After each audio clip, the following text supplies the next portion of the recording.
Vamos a continuar. Habíamos visto la antigua Grecia, ¿no? Vimos cómo era su distribución política, vimos algunos filósofos que nacieron de ahí, hemos visto también un antecedente de los Juegos Olímpicos y su economía también vimos y su estatus, como eran los esclavos y otros que mencionamos anteriormente. Ahora vamos a ver el Imperio Romano. Vamos a ver el Imperio Romano. La civilización romana, el origen de Roma. Ayúdanos, Gladys, por favor. Origen de Roma. La civilización romana, la más grande y duradera de la antigüedad, se desarrolló en la península itálica, situada al occidente de Grecia y en el centro del mar Mediterráneo. Una pausa ahí. ¿Recuerdan que arriba habíamos hablado de las polis mediterráneas? Se refería a eso, a todo lo que rodea, por eso se llama así mediterráneas, porque rodea todo el mar Mediterráneo. Bueno, estamos aquí viendo este mapa desde el otro ángulo. Arriba vimos diferente, ¿se acuerdan? Entonces aquí ya está diferente este mapa. Continuamos, Gladys. Ahí. Descubrimos. Descubrimientos arqueológicos han permitido establecer que el valle del Tíber, donde fue fundada la ciudad de Roma, estuvo habitado por los latinos, una de las muchas etnias de origen europeo. Alrededor del mil, ¿verdad?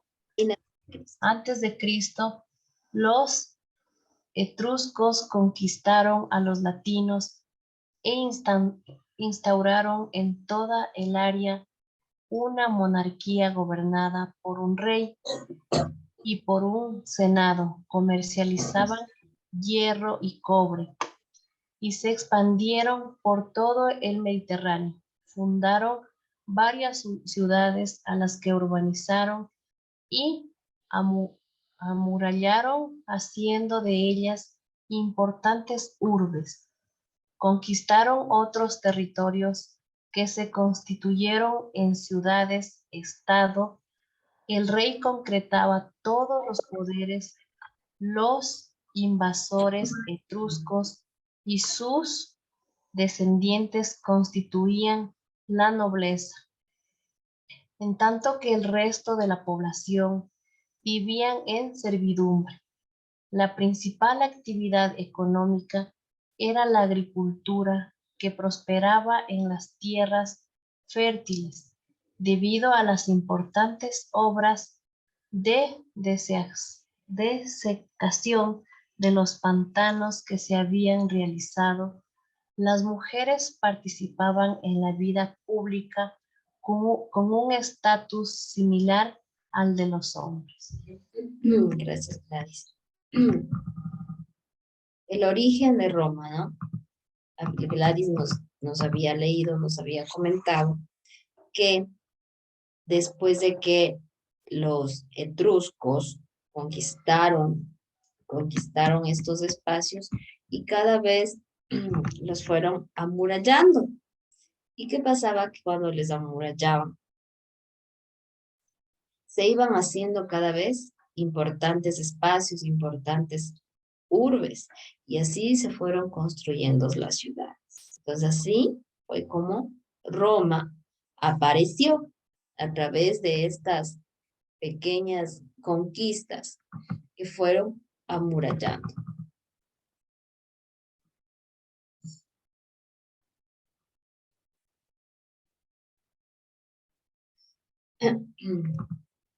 Vamos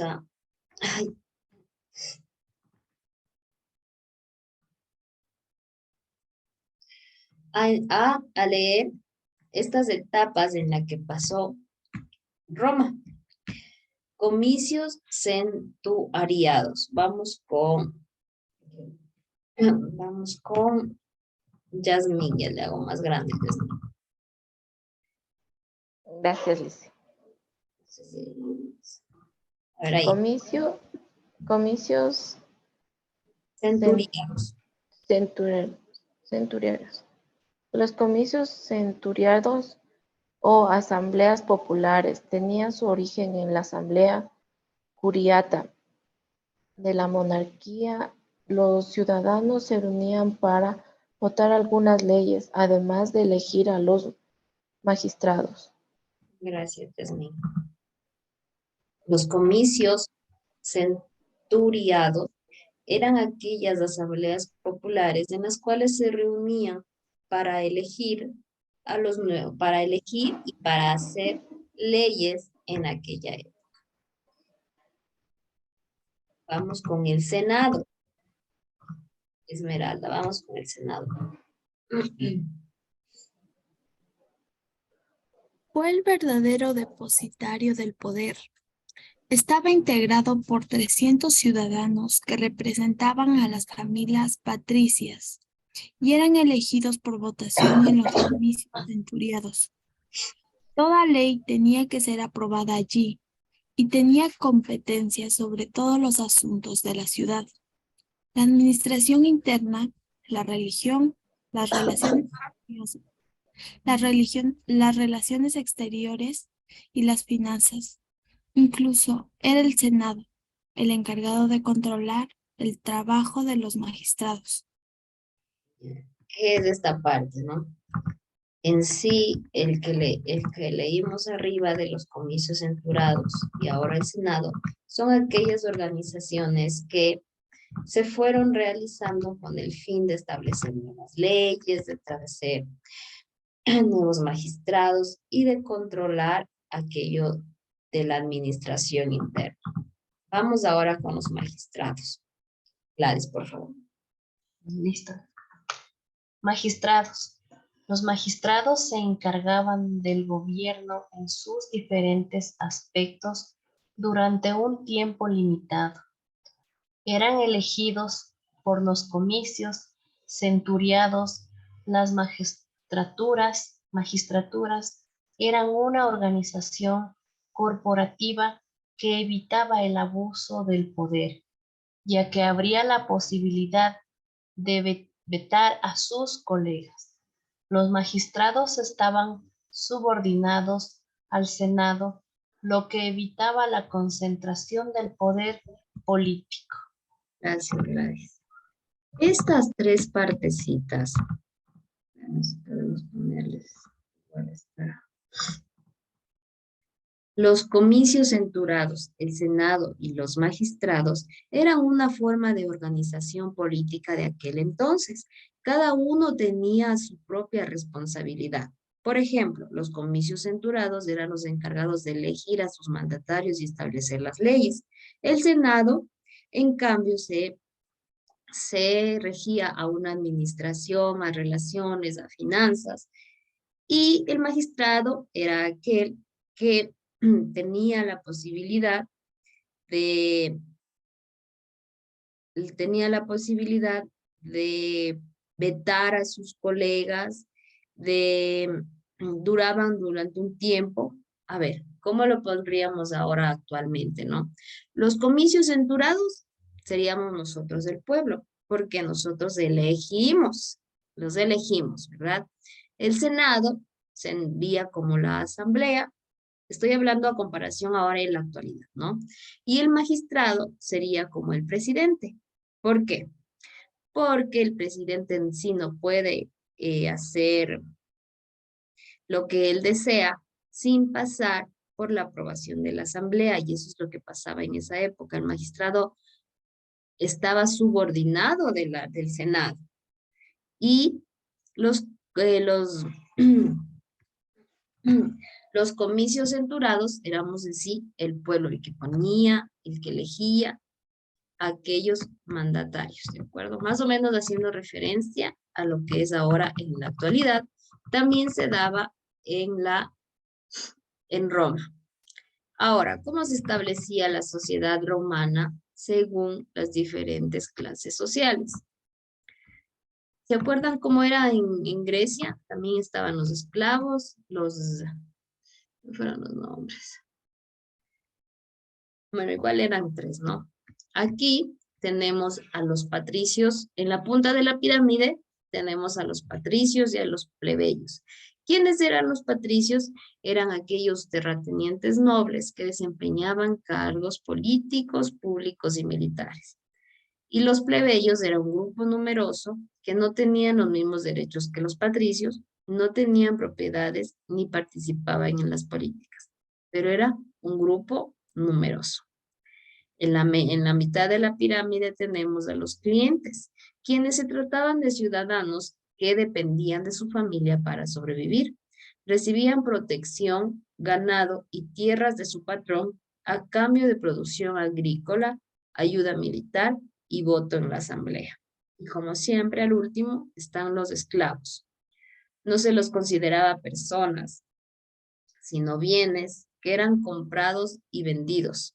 Eran prisioneros de guerra o individuos que no habían pagado sus deudas. El legado de Roma. Esmeralda, por favor.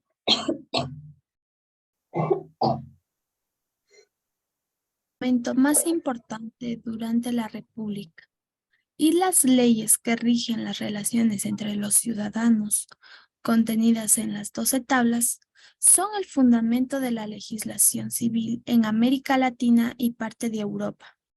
Como legado, el derecho romano ha provisto a los pueblos y ciudadanos con la aptitud de ser sujeto de derechos y obligaciones. El Estado romano es sin duda el primer ejemplo de un Estado moderno en los aspectos organizativo, institucional y jurídico. Estos tres elementos son la base para desarrollar el concepto de Estado soberano.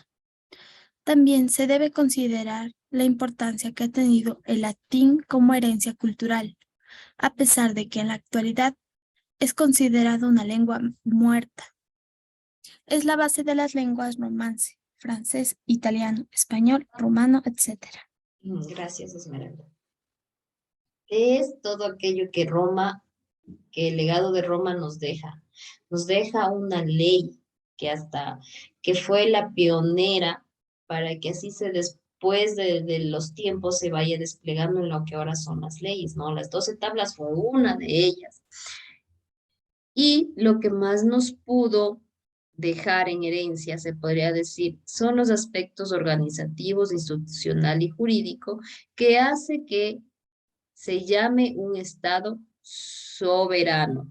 Recordemos que el latín es una lengua muerta, pero sí era la base de todo, en sí de casi de todas las lenguas, entre ellas el francés, el italiano, el español, el romano, entre otras. El cristianismo, ahora vamos con el cristianismo. Ya hablamos de la antigua Grecia, ya hablamos de Roma, ahora vamos con el cristianismo, el surgimiento del cristianismo. Vamos, Gladys, por favor. Listo. El surgimiento del cristianismo. La tolerancia religiosa practicada en el Imperio Romano dio paso a la propagación de creencias a lo largo de los territorios conquistados en Judea.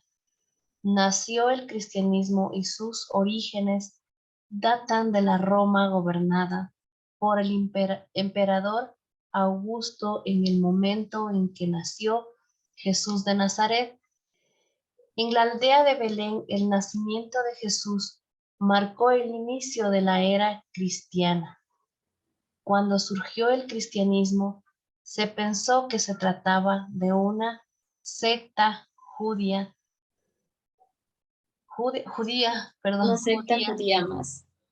judía más, pues había varias de ellas en el territorio.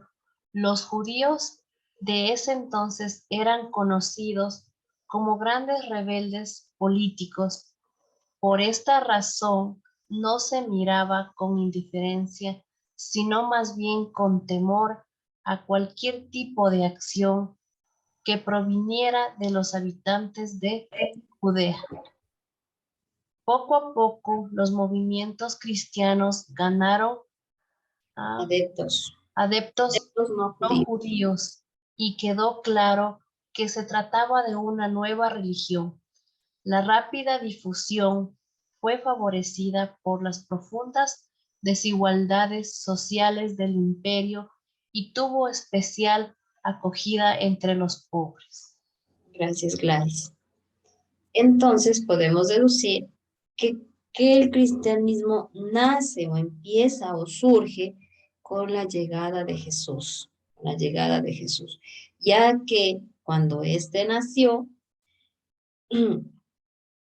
existía diferentes rivalidades, se podría decir, pues quienes, los pobres eran quienes más se adentraron al cristianismo. Vamos ahora a ver este cuadrito. Los pilares fundamentales de la doctrina cristiana.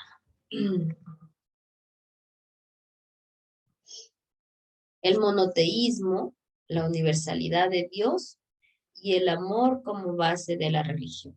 ¿Ustedes son cristianas? ¿Son católicas? Gladys, Esmeralda, Jasmine, Yo católica, dice. católica.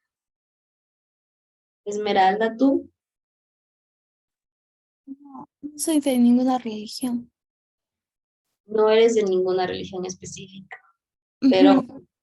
me Creo en supongo Dios. que crees en Dios, o sea, sí crees en Dios. ¿Y tú, Jasmine?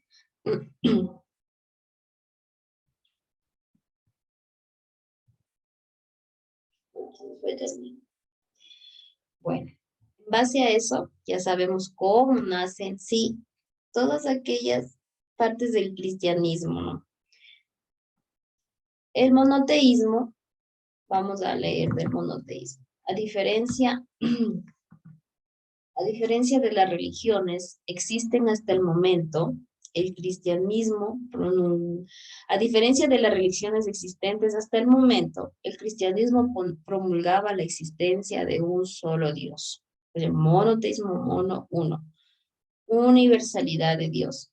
Es el mismo Dios para todos los seres humanos que son sus hijos y por ende hermanos entre sí. Y el amor como base de la religión, el amor infinito de Dios hacia sus hijos, de estos hacia Él y el amor entre unos y los otros. Las doctrinas cristianas, ¿no? Tener un solo Dios, amar, el amor de Dios es infinito y tenemos la existencia de un Dios.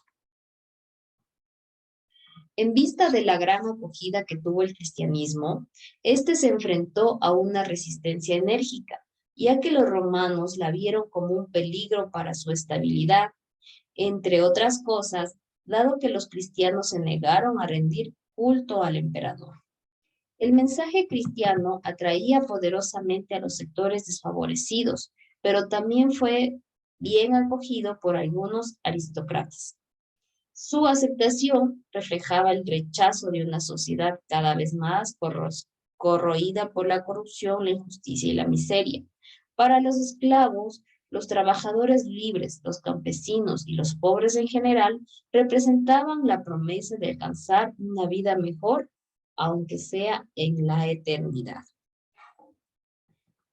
Se acusó a los cristianos de brujería, de infanticidio, de incesto, entre otros delitos, y se decretó la persecución.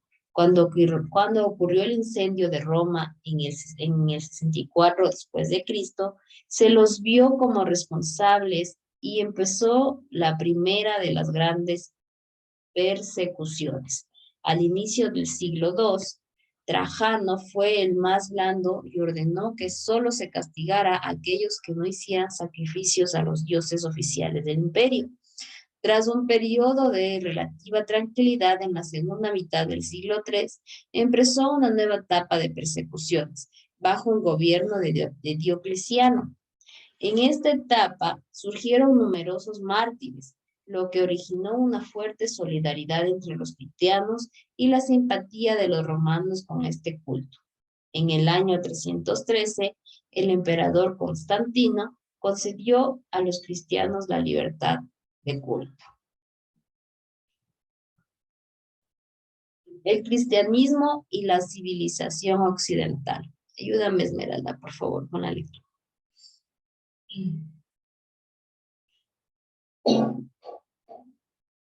De manera independiente. Los territorios carecían de límites definidos y respondían a una gran diversidad geográfica y cultural. En medio de la enorme división que se vivía en la época, la Iglesia pasó a ocupar un papel preponderante. Brindó cohesión y consolidó una cultura unitaria para los territorios de la Europa medieval. Al frente de la Iglesia Católica se encontraba el Papa, quien era el obispo de Roma. Luego estaban los obispos, quienes tenían su sede en alguna ciudad y estaban a cargo de una diócesis. Por último, estaban las parroquias, donde los fieles iban a rezar. La organización de la Iglesia fue tomada de la organización del Imperio Romano. Gracias, Esmeralda. La organización de la Iglesia fue tomada de la organización del Imperio Romano. Entonces fue como el cristianismo fue avanzando a través de la historia, después de haber soportado algunas repercusiones y persecuciones, no se dejó vencer y se volvió una corriente cristiana, que luego se fueron. ¿A qué nos referimos con esto? La organización de la iglesia fue tomada de la organización del Imperio Romano, porque de la forma en que se organizaron los romanos, ellos se organizaron.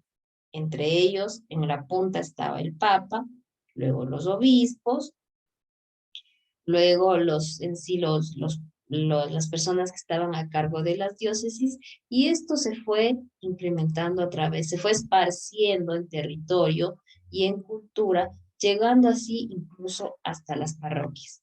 Luego fueron incrementando los fieles.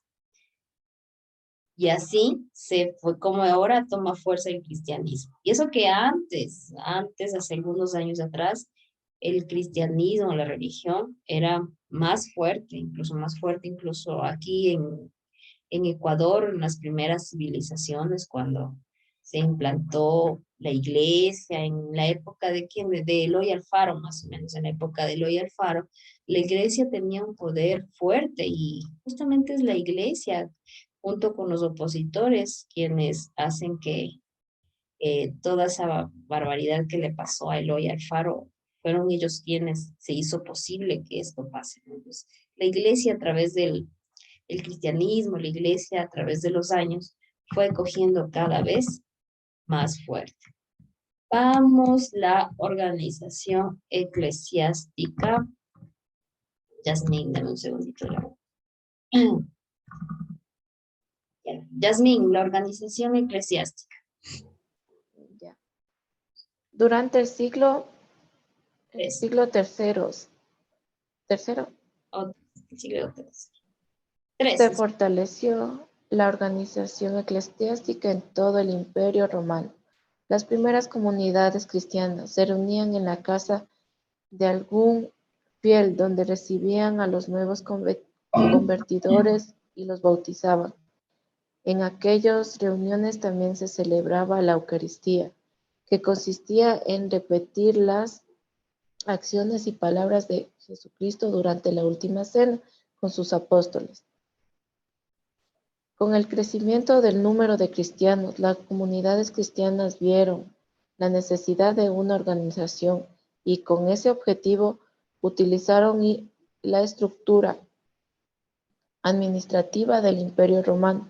De esta manera, las comunidades locales llevaron el nombre de iglesia o asamblea de fieles y fueron presididas por los obispos considerados sucesores de los apóstoles. Gracias, Yasmín. Como les comentaba antes, a través del tiempo se fue fortaleciendo esta rama del cristianismo y fue copia de la administración romana. Entonces ellos, su administración se basaba a eso, se basaba en cómo administraron los romanos y ellos lo copiaron y así fue como se organizaron. Poco a poco los fieles eran cada vez más y se reunían en alguna casa de algún fiel y repetían las palabras que Jesucristo había dicho en la última cena y a sus apóstoles. Entonces, ¿cómo fue poco a poco creciendo esta parte de la religión? Justamente esta parte que dice que se reunían en la casa y repetían las palabras de Jesucristo, se me asemeja como ir a una misa, ¿no? Entonces yo creo que con el tiempo, poco a poco, esto ya se fue haciendo cada vez más grande y congregando más a más fieles. Oriente y Occidente. Vamos acá. Los obispos, como guías máximos de la comunidad, adquirieron gran influencia y llegaron a ser poderosos. Muchos disponían de tierras, aldeas y siervos. Gran parte de las tierras llegó a ser propiedad de los monasterios, los conventos y las catedrales. Los diezmos, cobrados a los siervos y campesinos, les generaron ingresos considerables. La iglesia se convirtió en una institución con gran poder económico y político y con mucha influencia en los pueblos y aldeas, tanto del occidente como en la parte oriental del Mediterráneo. Las diversas tradiciones de Oriente y Occidente dieron lugar a una ruptura que aún se mantiene. En el siglo IX, la cima de Oriente y Occidente dividió a la Iglesia en romana, dirigida por el Papa, y de Oriente. Los seguidores de Roma formaron la Iglesia Católica, palabra griega que significa universal. Los seguidores del Oriente lo llamaron ortodoxa, que en griego quiere decir que sigue la creencia correcta. Entonces, de ahí, y aquí aparece la palabra católica, ¿no? Y es porque incluso en esta organización cristiana, como surgió el poder, tanto económico y político, ya empezaron a haber intereses y se dividieron, ¿verdad?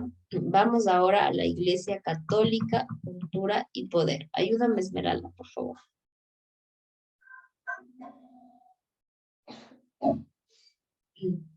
Monjes, quienes Esmeralda, un renunciaban. ratito.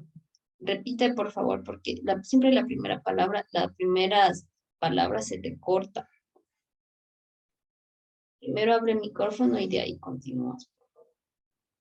A partir del siglo III surgieron los monjes, quienes renunciaban a la vida familiar para dedicarse a la oración.